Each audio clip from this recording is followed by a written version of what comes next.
Hey home chefs, today on Sip Bite Go, I'm taking you in the kitchen and I'm going to show you how to make some pita bread pizza. It's a really easy pizza recipe for meal prep, weeknights, kids, an easy lunch, you name it. So all you do is you preheat the oven to 400 degrees Fahrenheit, and on a large baking sheet lined with parchment paper or foil, you brush or drizzle olive oil on all sides of each pita bread. I'm using 2 here.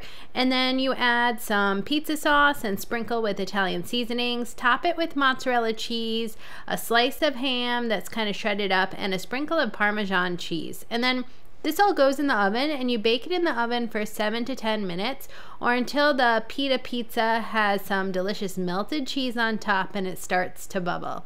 So once the cheese is melted, you take the pita pizza out of the oven and top the pita bread pizza with some diced tomato and fresh basil. I mean, you could use any sort of ingredients that you'd like here. I actually have some more ideas for you, and just make sure to slice it with a pizza cutter and let it cool for 5 to 10 minutes before enjoying.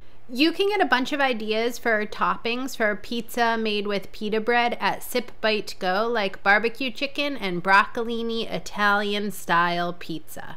Hey home chefs, you have to check out my recipe for easy French bread pizza. It is so delicious and a super easy weeknight meal for families. Kids love it, but I think it's also really good for game day. I'm going to teach you how to heat it in the oven with some delicious garlic powder, and then I'm going to teach you how to add toppings to it so it turns out crispy and not soggy at all. This is a really simple, easy weeknight meal I'm sure you'll love. Well, don't forget to subscribe to the Sip Bite Go channel on YouTube for more delicious recipes. I have so many tasty things coming your way. Well, I hope you enjoy your pita bread pizza and check out more recipes from Sip Bite Go. Until next time, I hope you have a wonderful and delicious day. Cheers!